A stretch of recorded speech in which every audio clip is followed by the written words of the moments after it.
Eustace has finally departed Blackburn Rovers, that's right, joining Derby County in their relegation struggle. But now opportunity knocks for somebody else, and there's a new name at the top of the pile. That's right, who am I talking about? Well, I'll tell you next.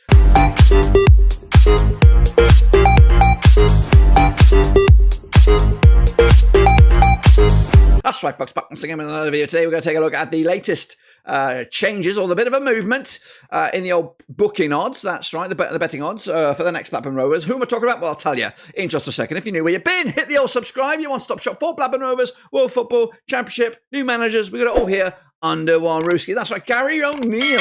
Overnight, or last night, yesterday, he was tip-top favourite for the Blackburn Rovers job. He has dipped off a little bit to back into second favourite, but there seems to be a bit of a momentum on the ex-Wolves coach. Who am I talking about? Well, I'll tell you in just a second. Big shout out to the members, big shout out to the patrons. You know who you are. That's right. Of course, coming here on Valentine's Day, have we found our new sweetheart? Well, let's take a look at what I am talking about. Well, I'm talking about this, guys and girls.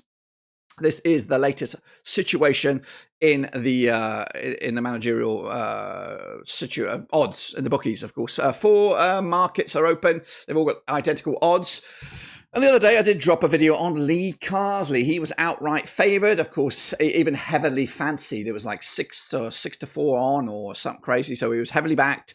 But those odds have now drifted considerably.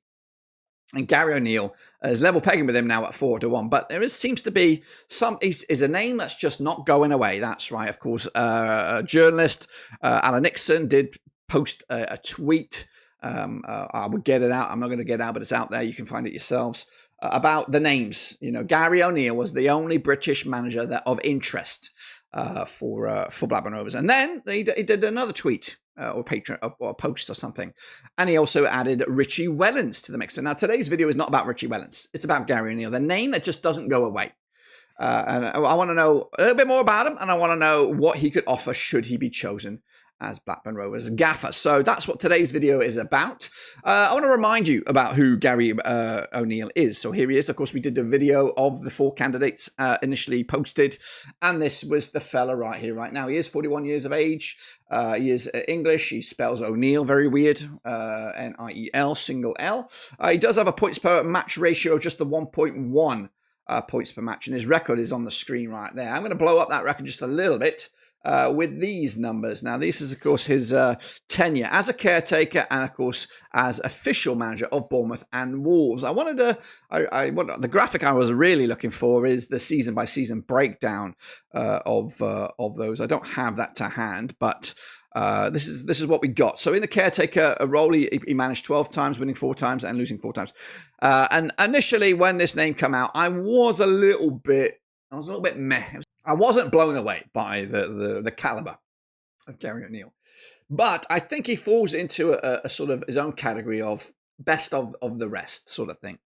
Because when you look at the names right now in the thing, the Lee Carsley, the Richie Wellens, the Rob Edwards, who else is in there? There's other names slowly but surely trying to stick their beaking and get a bit of coverage. But realistically, of the managers in the moment that are available, Gary O'Neill, I think, is the best candidate. Of course, Rob Edwards will probably come with a bit more of a salary, a bit more demands, and he might not be able to adjust to our madcap owners. And that's another thing. Richie Wellens' movement is going in the more favourite direction. Again, following from that post from Alan Nixon, a journalist who seems to have his fingers in the pie at Ewood Park. But from my little limited research on Richie Wellens, it does the Leyton Orient fans say he cannot work with awkward, or should we say difficult owners. So it instantly rules that out.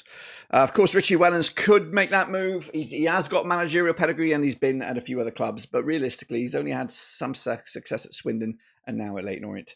But don't get me wrong, it's a name that does interest me. But right now, Gary O'Neill does stand out as a good option. Coach. He's a coach.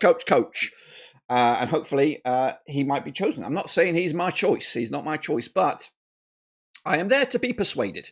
Anyway, so over the course of his career at Bournemouth, caretaker, he picked up 1.33 points per match under that first stint. Then he was given the job full time. Now, again, these numbers do look shit. They do look terrible. But you've got to understand, he's managing Bournemouth. He's managing Wolves, no disrespect there. And he's expected to work miracles up against so, you know, he's got some kudos there. He's working with the amount of money that Wolves and or Bournemouth had during those times is probably minuscule. And look at them now. He's built the foundations, I would say, for both Bournemouth, not necessarily Wolves, but still.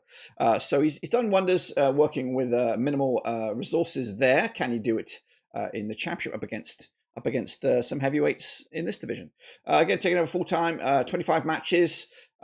People were, or eyes were sort of, I think he was managerial of the month contender, Gary O'Neill, for his time at Bournemouth. And I think a lot of people were surprised that he was let go by Bournemouth. But of course, Wolves saw a great opportunity, took him on, and he was there for 63 matches. That's, of course, literally 2 seasons, I believe. And again, not bad record. 20 wins, 32 defeats, 11 draws, and I think he did all right, again, considering the situations. Picking up 1.13 points per match in that tenure as well. So, you know what? Ain't too shabby. But I'm on the outside looking in. I asked me old mucker, Dave Azzopardi, of course, from Talking Wolves, what his point of view of Gary O'Neill was. Here he is with his feedback and more. So then, guys, this is Dave from Talking Wolves, and I see that Gary O'Neill is amongst the favourites to become the new manager or head coach at Blackburn Rovers. I kind of like this move for Gary. I think that he's a manager ultimately that got thrown in the deep end in a couple of jobs in the Premier League. You know, he took the Bournemouth job after they had such a heavy defeat, and I think a lot of people probably would have put their house on them to get relegated that season, and he sort of kept them up and did what he had to do to keep them in the Premier League. At Wolves, again thrown in completely at the deep end. Julian Lopetegui left the club just a few days before a Premier League campaign. Gary took over and really did a good job. We had quite a poor end to the season, but I think that was mainly because due to injuries, and we were playing lads that had no Premier League experience as our forwards throughout the end of last season.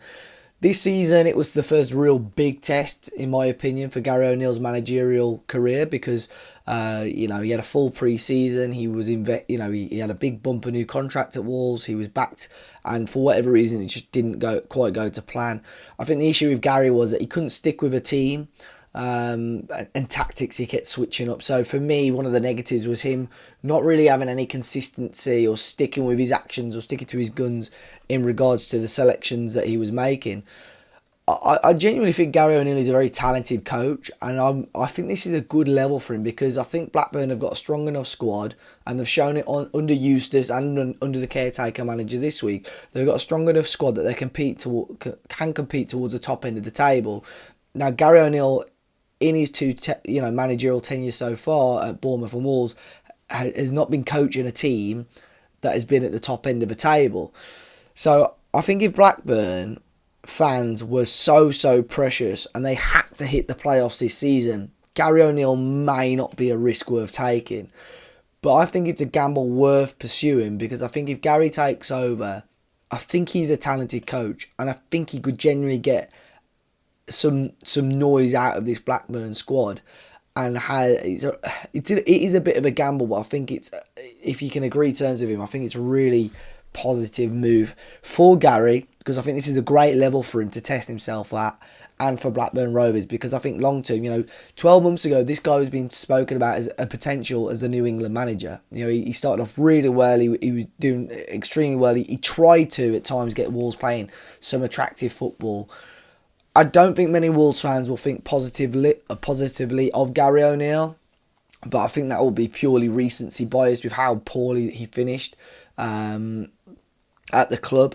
But certainly in the early stages of Wolves having Gary O'Neill as head coach, the connection between the fans and the coach and the fans and the players was as strong as it's been for many, many years and seasons. So, like I said, I'm a fan of this move. I think it's a good move for Gary O'Neill. I think it's a gamble and a risk worth taking for Blackburn, but of course I understand that some of your fans may have slight reservations because it's not a level that he's coached at before, and of course in terms of calibre of club in a certain division he's not quite managed towards the top part of a table before. But I have a feeling Gary O'Neill could bring some success to Ewood Park. So, yeah, all the best if he gets the job. Hopefully, you guys make the playoffs with Gary O'Neill in charge if he does come to Ewood Park. And yeah, all the best for the rest of the season, guys. And who knows whether it's Wolves coming down or whether you guys do make the playoffs and get promoted. Hopefully, we play each other again next season, because I did enjoy it at Ewood Park on Sunday.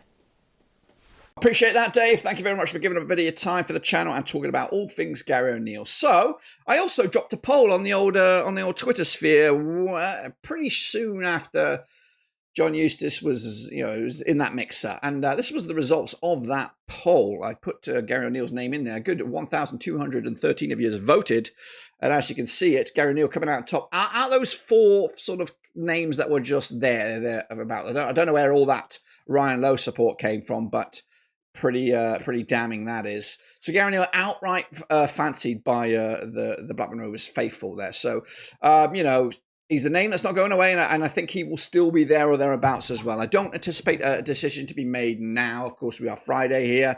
I think they may have some interviews lined up Monday, and hopefully by Tuesday or Wednesday we either know or it's done. And then hopefully we have either Thursday, Friday for preparation for the new manager for Swansea. So very important few days. We're going to have a podcast on Sunday, I do believe. I'm just trying to orchestrate that right here, right now with the guys. And we're going to talk about Eustace. We're going to talk about these names. We're going to talk about the transfers. It's going to be a busy podcast to talk about. So, and it's going to be live. So maybe get your feedback in there as well. So let me know your thoughts and opinions down below. I look forward to seeing you. But currently, Gary O'Neill moving in the right direction. And he could be the next Blackburn Rovers. But what will happen over the next 24 to 72 hours? That's the important factor. Until then, I'm out of here.